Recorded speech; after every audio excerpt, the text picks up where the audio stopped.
My name is Dr. Eric Arzubi. I'm chair of the psychiatry department at the Billings Clinic, and I'm a child and adolescent psychiatrist. And when we're thinking about parenting, we cannot parent or think about talking about our child's feelings or our children's feelings without understanding and recognizing our own feelings. So, often we think about good feelings and bad feelings, but that gets confusing and it can sometimes be not very productive. It can cause problems. So instead of thinking about good feelings and bad feelings, let's think about comfortable and uncomfortable feelings, or feelings that give us comfort and discomfort. Because sometimes if we think about good feelings and bad feelings, we also start thinking about the person with those feelings as good or bad. And that's judgmental, and we don't want to be judgmental. One of the critical things I think in parenting that I try to remember for myself for sure, and I try to encourage others, is to be an effective and loving parent, you want to be curious and don't judge. And I think that'll go a long way. So again, not so much good and bad feelings, but comfortable and uncomfortable feelings. One of the things to understand is that when we feel, we communicate. In other words, there are verbal ways to communicate our feelings and nonverbal ways. And every single feeling we have has a certain amount of energy.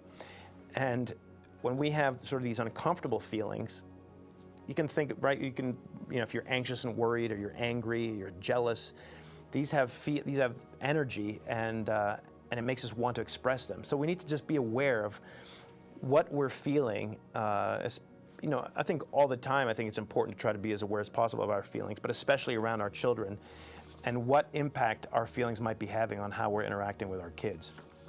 So again, we're thinking about comfortable and uncomfortable feelings. So we want to label the feelings. When we're thinking about feelings, labeling feelings, not the people.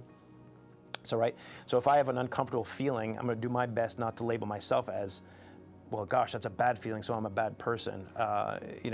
Instead, it's an uncomfortable feeling, but it doesn't make me a bad person. And the same for you. If you have an uncomfortable feeling, you're not having a bad feeling that makes you a bad person. It's just a feeling. So some examples of comfortable feelings or comforting feelings are joy, peace, love, contentment, happiness, and satisfaction. And feelings that cause discomfort include envy, jealousy, anger, frustration, and sadness. And especially these negative ones, these uncomfortable ones, and I'm making the same mistake now, and it sounds like I'm judging the feelings. But these uncomfortable feelings often create sort of a tension that makes us feel unsettled and like we want to stop these feelings. So again, we have to just be careful of those and see how they impact other people. So we're all going to have feelings, but our goal is to manage these feelings so that they don't take over our lives and take over our relationships and our interactions. So how do we manage these feelings? Well, there are 3 steps. First is awareness. Be aware of this feeling. How's your body responding? When you get anxious or worried, does your heart start to race? When you get angry, do you start to get hot and sweaty? When you get really excited, your heart starts to race. But being aware of the feeling, number 1. Number 2, name the feeling.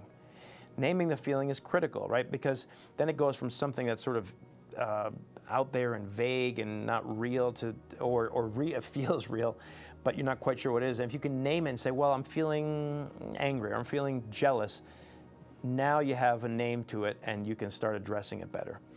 And then also trying to recognize the situations that cause these feelings.